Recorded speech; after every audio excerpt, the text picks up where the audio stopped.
This is Horns Up. I'm Animesh. And I'm Peter. And 159 episodes in, we're finally talking Megadeth. I genuinely can't believe it's taken us this long to talk about Dave Mustaine and his band of merry men. Same here. I cannot believe it's taken us this long. I mean, I know, Animesh, you and I would have probably at least once or twice discussed doing a Megadeth episode, but it never came to fruition. But here we are. We're finally doing it. Yep, poor Dave Mustaine, always getting second billing, even on Horns Up. He ain't no Metallica. Anyway. Considering the number of Metallica episodes and the number of mentions that Metallica gets on the podcast, right? Like every second episode, there's a Metallica mention. Oh, man. Oh, well, anyways, the album that we are celebrating today is the band's second studio release, Peace Sells, But Who's Buying? And that was released on 19th September 1986 through Capitol Records, and that means it turns 35 years old this year. I mean, that's reason enough for us to celebrate it, but really, does this album even need a reason as such for us to talk about it? And by that, I mean, this one's a staple for all of us, right? If you consider yourself a heavy metal fan, this is one of the albums that you'll hear first. Right, Peter? Yeah. And, there was that time where, and I'm sure you also come across that whole thrash metal, speed metal thing, right? This is one of those albums that kind of defines what speed metal is. Like, if someone asked me that, okay, what are one of the few albums that would demonstrate what speed metal is, how is it different from thrash metal? This is definitely one of those albums I'd give them. And I'm excited to talk about this album because, we've never talked Megadeth. So yeah, I'm going to stop at that. It's so great that this album was released in a year where you also had albums like Master of Puppets as well as Rain and Blood released in the same year. Think about it, such a seminal year for thrash, speed, extreme metal, or Bay Area metal as such, right?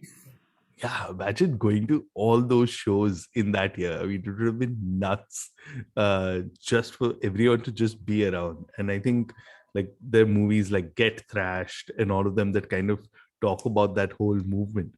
But I must ask you, Animesh, was this the first Megadeth album you heard? Yes, it was. Wow. This absolutely was.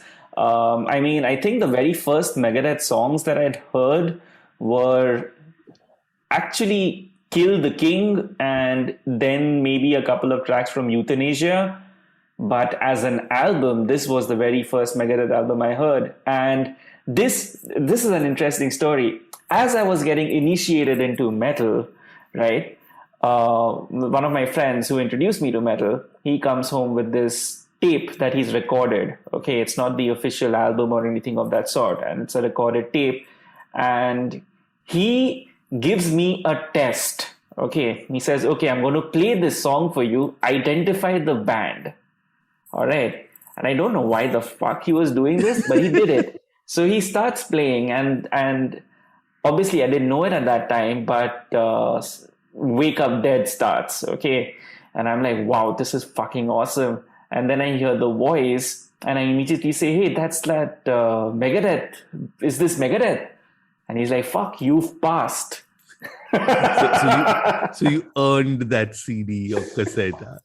I earned that recorded cassette, which had only side A of Peace Sells on it. But then eventually, of course, I bought Peace Sells, and yes, this is my first Megadeth album. What about you, Peter? My first Megadeth album is not like a very popular one, and you know where I'm going with it. It starts with The System Has Failed. Oh, really? Yeah, because I think it was that time where, I mean, full album, right? Because this was the time I had better internet or my friends could access. But I mean, I'd heard the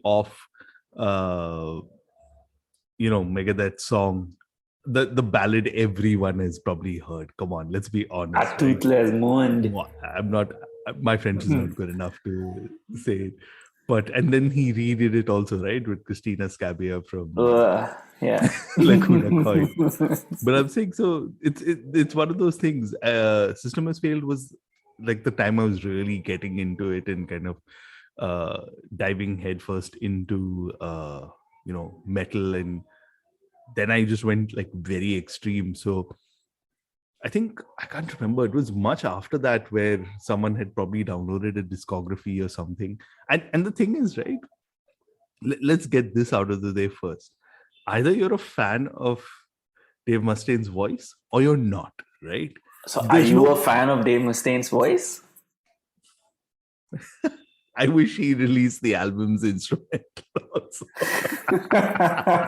I know that's harsh, right? But It's like, not harsh at all. You're completely but when you justified. but when you look at, like, when I was listening to Peace Cells, right, I was just like, man, imagine if they did like an extended version with just like, guitars or bass, and those jams and all those things that they have, that most bands kind of do. How cool would it be to hear that? Let's get this straight. Like, I like the voice in heavy metal, extreme metal, the kind of texture and the things it adds.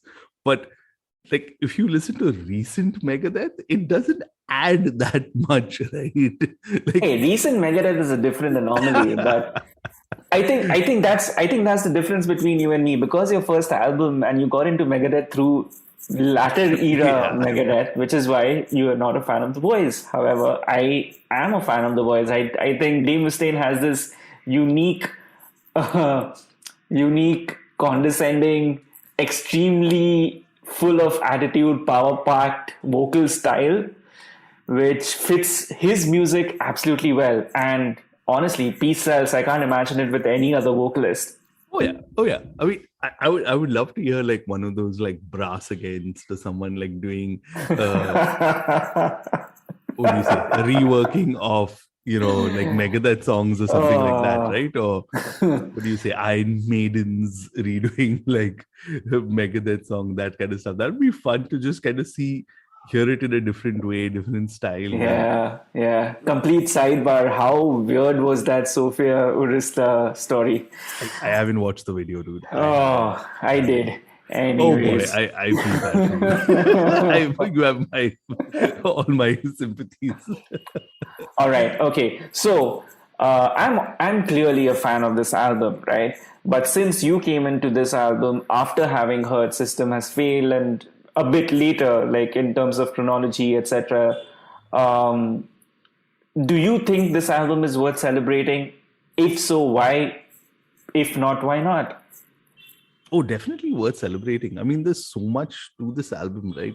I'll draw an analogy to it similar. I mean, another artist who I really enjoy, right? Nine Inch Nails, Trent Reznor. Now, you could clearly like do two eras of Nine Inch Nails. Crazy as fuck, Trent Reznor, and then sober as fuck, Trent Reznor, right? I think it's a similar thing with Megadeth, right? It's like, and I was reading up on this album, and it's crazy that this album was described by Dave Mustaine as the heroin, cigarettes, and hamburger album. Right? Born again Christian Dave Mustaine is just, I don't know, boomer. I like, he becomes preachy. So when you hear this, and that's the exact shift I had, right? Like, I heard System Had Failed, and then I heard this. By the way, which System Has Failed, I read was supposedly a Dave Mustaine solo album, Yep, which it they just, was. But yeah, then, yeah, he was contractually obligated to release a Megadeth album. So he just, yeah, I mean, think of it this way, man. Megadeth is a Dave Mustaine solo project. yeah. But not to take away from the others on this album, right? Oh, Like, definitely stuff not. that they Yeah. add. I mean, think about it. Why else would they have like a blues track, I Ain't Superstitious, on this, right? And that's Yep. the kind of crazy stuff. And when you hear it, right, the guitar work, everything on this is just so like insane. You're just like, what the fuck are these guys on? And then, like, of course, you read and you found out what they were on. But it was just so stellar. And I don't think there's like, how do I say, any kind of filler on this album, right? I mean, okay, None at all. some people will say I am superstitious, but hey, it's done their own way. Yep, And and it works so beautifully. I don't think there's any filler on this album. There's like straight up riffs for days. You can fucking enjoy it. And the best part about it is you just go and play repeat again, right? Because it's that kind of album. You want to get more of it. You don't want to be like, nee, I'm done for today, right? Oh, yeah, absolutely. And one of the better things about it is 8 songs, just 36 minutes. That's Yeah. it. It encourages you to keep listening to it over and over again. Overall, the musicianship is so fucking tight. I mean, Mustaine is at fine form. Chris Poland is firing on all cylinders. Well, at least he seems to be firing on how many ever cylinders he's got, right? Gar Samuelson's drums are really super. I mean, if you'd heard Killing Is My Business before Peace Sells, Gar's work on that album was a lot more showy, wankery on drums. But on this one, I think he reins it in and he does a supreme job of it. And Ellefson, well, this album definitely showcases his unique style a lot more. To me, this album, it satiates both, right? You get the extreme and also at the same time you get the accessible, right? You want technicality, here are amazing solos. You want riffs, there are like plenty of them. Plenty of them. You want serious lyrical takes, there's that. You want cheesiness or just fun or heavy metal type lyrics, वो भी मिलेगा. I mean, if you actually were to think about it, this is one of the rare albums where you can actually talk about an each song as an episode of a podcast itself. How many albums can you actually do that with? I'm wondering now why Megadeth doesn't have a podcast. And we can, like, someone needs to do. Can you like, listen to Dave Mustaine talk on and on and on? I mean, yeah, we've seen that Gibson show, yeah. which, yeah, it takes a little bit of time and effort to get through. But oh well, coming back to Peace Cells, to me, this is a perfect album. And you know what's really cool? I genuinely, and this is coming from me, listeners of the podcast will know that I don't really give a lot of attention to the lyrics, but these songs have such a cool collection of lyrical ideas, right? You begin with Wake Up Dead, which is an absolute delight once you actually read the lyrics. Yeah. and you figure out what the concept is, right? Because Yeah. you're just like, okay. Okay then. I mean, for a teenager to wrap your head around it, it's a little hard. But as an Yeah, adult, especially you're with like, a song called Wake Up Dead, right? Oh, well. Then you have The Conjuring, which is supposed to be a satanic ritual. There's heavy politics on Peace Cells and Devil's Island. Good Morning Black Friday is about a serial killer. Bad Omen is about the occult. And then you have Willie Dixon and Howlin' Wolf rock and roll cover, right? That says they aren't superstitious, which is a complete contradiction to the songs that you've heard before. And finally, my last words is about Russian roulette of all things. What a fucking smorgasbord of ideas. yeah. It's wow. Like, this is one of those albums you'd love to be like a fly on the wall, right? While they're writing or just coming up with the ideas, because you're like, what was going on, right? And it's all over the place. Like, I was reading some of the interviews that Mustaine did, I think around the 25th anniversary or later also, a few years ago, where he talked about that there was this whole stereotype of metalheads being dumb, right? And that's what he wanted to change in there. And that's so it tells you that this was a thought out thing, right? At least Of course, yeah. It doesn't. Yeah, it's not just like ye leo mane song likh liya. Like it's not like a songwriter. And you know what I like who I'm targeting or the kind of people I'm targeting when I say songwriters. But and God, at this point we have to bring up the whole thing with Metallica, right? Because let's be honest, and the only way I think properly explain it is in Hindi, not in English, is all this badass that he had, right? Like he took it out in the music and the lyrics, and you see what Metallica were doing, and he was like, okay, let's one up everything, right? Like it's so weird, right? Like every album of Megadeth can be seen as a reaction to Metallica. Metallica released Kill 'Em All, Megadeth released Killing Is My Business. Metallica released Ride the Lightning. And well, by the time Peace Cells is released, there's already Master of Puppets, but like Peace Cells and Ride the Lightning can easily be compared to each other. Yeah. Master of Puppets and Rust in Peace can easily be compared to each other. The Black Album and Euthanasia can easily be compared to each other. I know I'm leaving out And Justice for All, but I think Rust in Peace can compare with And Justice for All too. And it's very hard, right? Because considering that at least Dave Mustaine wrote a bunch of stuff for the first couple of albums, and you have his contributions and things like that, it's very hard to like think of him as someone completely different from Metallica. And I think that's one of those things about him, right? That no matter what he does, no matter 35 years later, also he releases an album, there are two guys in India still talking about his connection to Metallica. Unfortunately, that's his legacy, right? That's his history, and he can't shy away from it. Those are facts. Honestly, I'm glad that history worked out the way it did. I mean, if Metallica hadn't fired him, I'm not sure we would have got these songs, right? Oh, Because Peace 100%. Cells is clearly continues to be a statement being made by Mustaine and his band. It continues to be one-upmanship. It continues to be kind of like a call to war that hey, Megadeth can do this and it can do it better. And the man may never admit it, right? But automatically, that's the thought that most metalheads gravitate to, right? Oh yeah, I think 100%. I mean, like, also just I feel it's good to have competition, right? I mean, in a way, that's what kind of has fueled him. And if you see like recent era, I'm sorry I'm bringing it up again, but come on, like, what should you rather listen to, a recent Megadeth album or a recent Metallica album? I'll take him both. I'm actually genuinely excited for the next Megadeth release, which is coming up in 2022. Oh yeah, because they okay, I know, but we will bring that up a little later, I think. Because that there's so much written and talked about it, right? I think it all just feeds into the hype for the album. And Mustaine has also been going out and talking about it, and Ellefson's also going to be has been talking about it. So obviously more. Yeah, but there's no Ellefson on the album anymore. I know. We still don't know, right? Who's recorded the album? No, we don't. Yeah.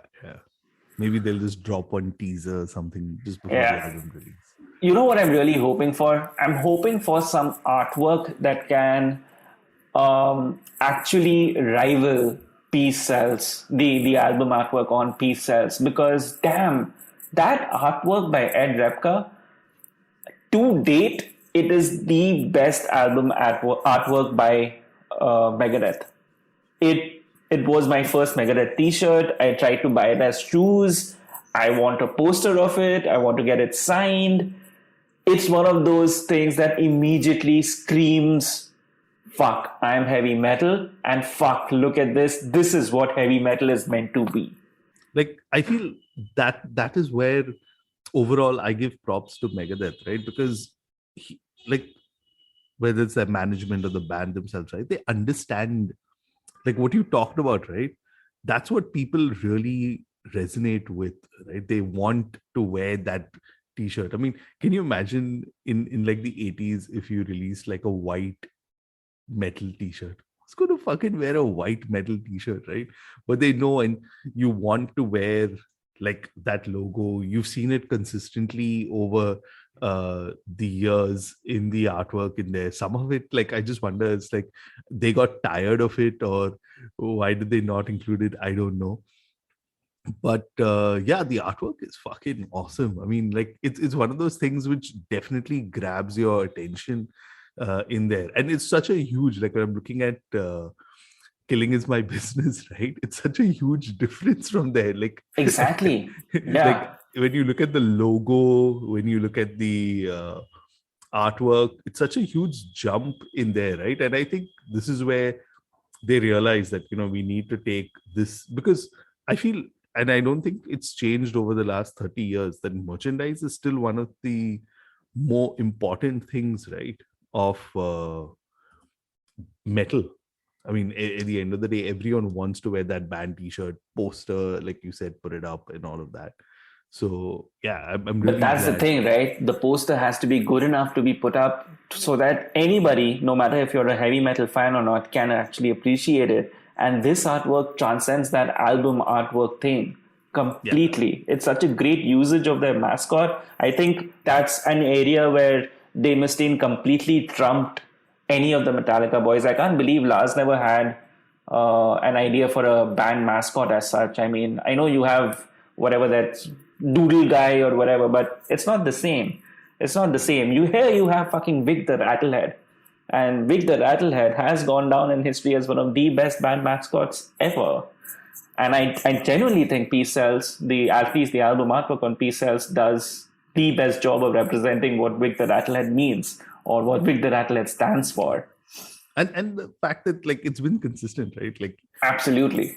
Yep. yeah, By the but way, have you seen the video for Peace Cells? I can't remember, dude. Probably I've seen it. I mean, it would This is the probably. one in which the kid is watching television and Megadeth is performing on television, and then the dad comes in and says, "What crap are you watching? I want to watch the news." And the kid says, "This is the news." And that's when the solo parts of Peace Cells begins. Wow, I have to check. I probably have seen it, but like not like particularly paid attention, because this is, I think, also the time I was telling you, right? Like there was that French channel MCM that would play like metal post 11 o'clock, and in the So you 90s. you you probably would have seen the video for Dread and the Fugitive Mind.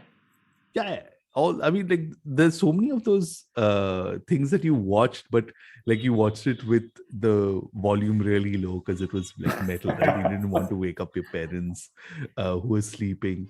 uh and that's how, like, I used to wait for the start in the end. And like if you miss the start where the band name was and the song title, because you, like, I literally had a book and I would take it down and then go to like your LimeWire, Kaza, and download and see, okay, what's this song all about, right? Do me a favor, once we finish this podcast, go on YouTube, search that, because the Peace Cells video, and watch it. The Peace Cells video to me is one of the best representations of what a heavy metal video should be. It gives you, it automatically, you want to be that teenager where the best solution to every fucking problem was just to increase the volume and go back to listening to music. We're gonna check it out for sure. Okay, what's your favorite song from the album? This is hard, man. Like, how do you pick from an album like this, right? Uh, I'd say since I've been listening to that and I kept going back, and I think I'd also blame MTV for this. But P cells, man. I mean that intro. I'll be shocked as a bass player if you say is another track with that intro. I mean, it's one of those tracks that you just hear the intro and you know which song it is, right? And the moment it kind of builds in. And crazy thing about this track that I was reading, it was actually supposed to be like 8 minutes long. Oh yeah, you can definitely see it as an Yeah, 8 minute track. I mean, and I can. and that's where I can't remember which band. I think it was Chris Poland who kind of told Dave Mustaine that, you know what, there is something in this track. Let's not just like drag it on and like keep it to 4 minutes in there. But imagine if that rehearsal of the 8 minute track releases, man, that like that's something that everyone will nerd out over and be like, oh my god, this is the pure version of the Peace Cells track, or whatever you want to call it. What about you, Animesh? Which one is your favorite? Mine is Wake Up Dead. It's such a fucking exploder of a song. The musicality just made my jaw drop. I go back, I'm immediately, whenever I hear it, I have the same reaction as I did when I first heard it on cassette all those years back, right? As my test, whatever, right? And I think that also has a lot to do as to why this is my favorite song from this album. But it is. What made it even cooler though was the premise of the song. We talked about this. It's a record called Peace Sells, but who's buying? It's by a band called Megadeth. The song is called Wake Up Dead. So obviously you think that this is about zombies or some motherfucking like normal heavy metal stuff, but it's actually about trying to carefully sneak into a house without waking up your significant other. Because if I wake her, I'll wake up dead. And as an adult in a relationship, Yeah, see, that's what I was talking about. this song, like now, this song is just so much cooler, isn't it? Yeah, and you think about it, like it's not like Dave Mustaine was like some 30-year-old when he wrote this song, right? He also was like in early 20s or so. So he knew he would wake up dead if he continued his ways. Yeah. So apparently, he said that this song was written about him cheating on a girl with whom he was living. He stayed with her because he was homeless at the time and needed a place to stay. Unfortunately, he was in love with another girl and thought that the one he lived with would be mad because he was cheating on her. Well, yes, Dave, that's exactly how relationships work. He had to leave her because he thought she had intentions to kill him. and and I was also reading that she was the muse for not only this song but other songs that he wrote also. So yeah, man, we really appreciate her, and it's crazy, right? That as I mean, like you think of the stereotypical metalhead and everything, but you never think that he's writing a love song with this, right? I mean, like, well, who knows? Some people may think like Cannibal Corpse songs are love songs. I don't Oh, man. know. But I just Wow. want to quickly add on this one part that you talked about, right? Like about them being homeless, and a lot of like what they talk about in retrospect, right, about the album is about both Dave Ellefson and Dave Mustaine being homeless at that time, and just like Yeah. how they would like keep going. And I think that's a thing about metal, right? Because these guys lived literally on the edge. They kind of like had nothing. But well, if you think relatively, because I read also that they got a $25,000 advance to record this album. So in today's day and age, also it's a princely sum for an Indian band. It is. It is. So And when you're homeless and you're yeah. living on the edge, to instantly receive that kind of money, well, it is used for things that will help you get distracted super quickly, won't it? Yeah. And I think that was one of the things that struck me about the album also, right? It's just like you always talk about, music not just being about the music, but also like, a document of the time it was recorded in. And I think that's one of the things also that this album signifies for me, is just that, like, going back to my Trent Reznor example, right? When you listen to a Downward Spiral, you actually fucking feel that dark and all Oh, of that yeah. because of everything. And it's just a document. I don't think even Trent Reznor goes and listens back to that album because of everything it has.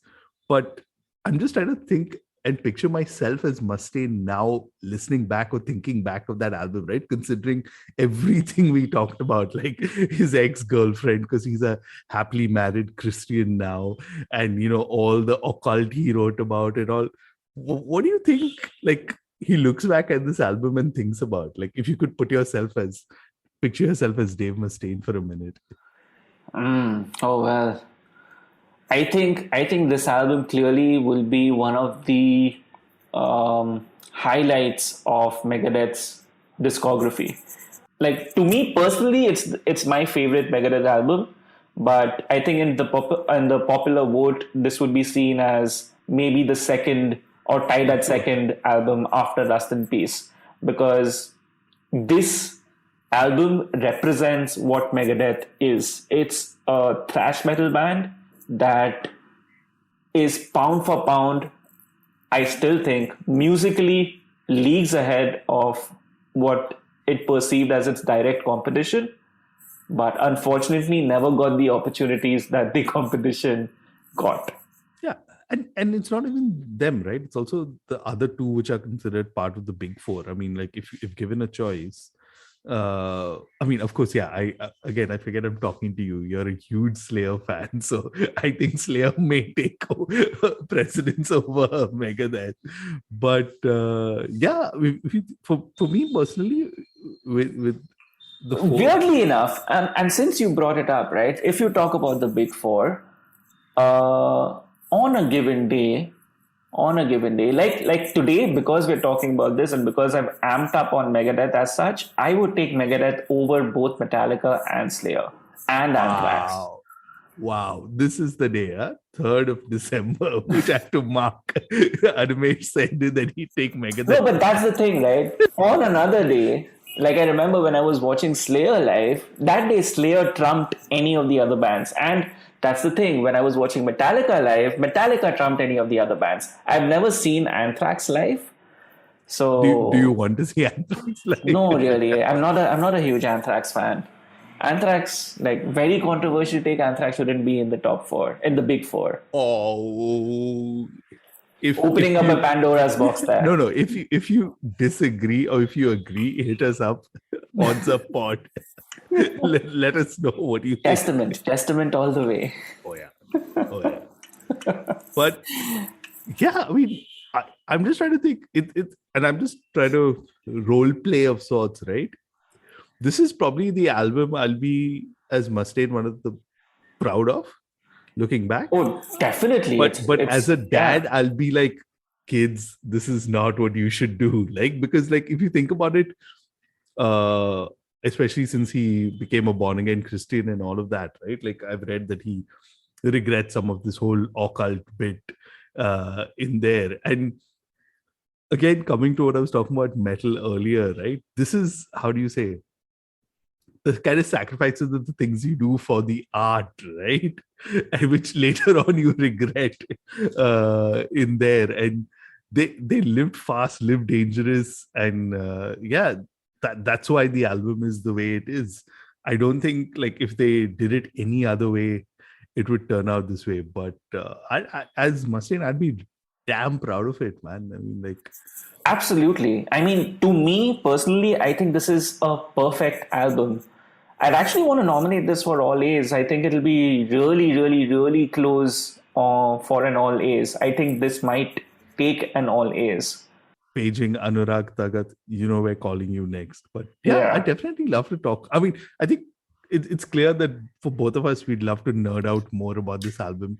Oh, Just having definitely. this You know chat is what? not You enough. can we can actually get really cheesy, and we can pit this one up against Metallica's second album, to Ride the Lightning. Both have 8 songs. It makes a perfect verses. Let's do this.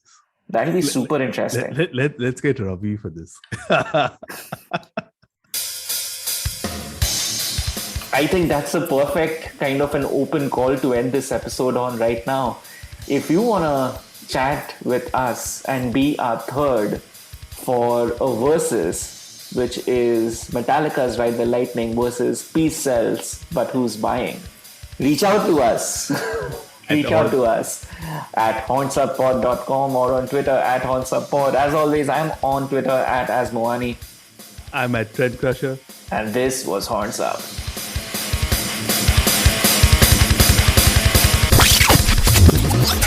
Wait. Episode's not done just yet. I completely forgot that, Peter, you have actually worked with Megadeth. Wow, I love how you say worked with Megadeth. And like, Do you have that on your resume? no, man, I should. I mean, like, I wish I had like this cool thing. Like, I sold merch for Megadeth, and I was hanging out with the band and drinking beers and all of that. But actually, I have 2 fun Megadeth stories. One involves you, obviously, but I'll tell the fun one first. So I used to work for this company that does music festivals here in India, and in 2012, one of the headliners for the music festival was Megadeth. And as one of the few metalheads in the company, I was hyped. I was like, fuck, man. Like, here's a chance where you're like, you're like, what, lesser than 6 degrees of separation at this point, right? And Megadeth was Megadeth, right? They were huge. Like, they basically had, I think each member of the band had their own car to pick them up from the airport, take them to the airport. Uh, if I'm not mistaken, Mustaine had this thing where he didn't want to talk to people also. So like he was the artist manager was told that no one should kind of come close to him and all of that. They had security. But on the day of the festival, so because I was part of the team that was working on like the digital stuff, right? A friend of mine had access backstage. He had access to like all parts of the festival, but he also had access backstage. So he told the artist manager that, hey, you know what? I want to take a picture of the band before they go on stage and put it up just to hype people and all. And this is back in the day before Instagram. So the only thing you had was like Twitter and Facebook, right? So the artist manager said, sure, we'll get the band. And now here's this band, like all set. I think it was nothing less than 10,000 people waiting outside to perform, right? So they're doing their warm-ups or whatever. Then they come in to the green room area and all. And I kid you not, because I've heard the story repeatedly. And I think for the last 10 years, we've told this story so well, I can actually picture myself in the room. So Megadeth comes in, they line up, put on their badass faces, all set to take the photo. And my friend takes out an iPad to take the photo. And I kid you not, word for word, this is exactly what Dave Mustaine said. And I've heard it from the person who was on the receiving end. Oh, you're that kind of photographer. And I am telling you, it's like, I was like, and so the thing is, what do you mean this is a camera? Yeah, like this is a tablet. Yeah, and the thing is, like, for the guy who was on the receiving end, right? He's not a metalhead by any stretch, right? So he didn't understand this. And for me, it was like, fuck yes, Dave Mustaine has not gone soft. He still is a badass. What do you mean you're a photographer? Yeah, you only take photos on a tablet? And it was like, so, like, I'm telling you, oh God, I think for the rest of the week, we ribbed the guy about it. Months later, also, we'd be like, hey, what did the guy from Megadeth tell you? But yeah, and it's so strange, right? Because I was talking about digital, and thanks to, you know, stuff like Instagram and now Twitch and all of that, you're getting like so in touch with musicians, or you kind of, that barrier is kind of gone, right? That, oh my God, these are the artists and all. And I think one of the cool things that's happened in the last couple of years is Cameo. Oh, fuck, I know where you're going with this. Come on. I mean, like, as a bass player, and since you talked so much about Megadeth, at least off the podcast, so I was like, okay, wait, Dave Ellefson's on Cameo. This is interesting. And honestly, I had no idea how it was going to pan out, right? Because I was like, will he actually? And again, for context, I had never given anyone a gift on Cameo, so I had no idea how it's going to work. I mean, everyone, I think, has seen that Vince Neil one, so that's the extreme. It can't be that bad, right? So I was like, hey, what's the worst thing that it can happen? He may kind of like not say Animesh. We know what's the worst thing that could have actually happened, and I don't want to get into that. Oops, sorry. Sorry. Mind you, this happened in 2020. Yeah. Like before we knew all. Before we knew what he actually does on video calls. Yeah. But yeah, so I was like, what's the worst thing he can do? Like, say Animesh wrong, it's fine. So I was like, okay, hey, my friend Animesh is a huge fan. Oh, by the way, he's a bass player also. He's seen you live. And yeah, lo and behold, 2 days later in my email is a video for Animesh wishing him happy birthday from Dave Ellefson himself. Yeah, thank you for that. I still remember your reaction to it. It was one word. It was fuck. Because I don't think you expected that, right? Completely not. Yeah, it was my first time ever getting a cameo or something. I find the concept like really weird, but it did the trick. Yeah. It definitely did the trick. It made me pop for that 1 second. It did. Now I can't really like look back at it with very fond eyes. I know. I was just thinking about it the other day. I was like, oh well, never meet your heroes. Yeah.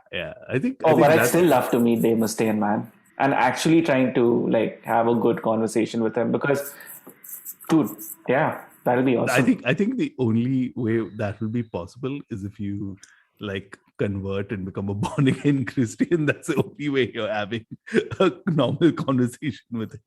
I don't think What you is know. normal for Dave Mustaine, anyways? I have no idea. So, once again, do you have any fond Megadeth stories? Do you have any Megadeth stories of your own? Why didn't you share them with us? As always, you can reach out on haunsubpod.com or talk to us on Twitter at haunsubpod. Once again, but still, I am at Asmoani on Twitter. I'm at Trend Crusher. And for the second time, this was Horns Up. Horns up, guys.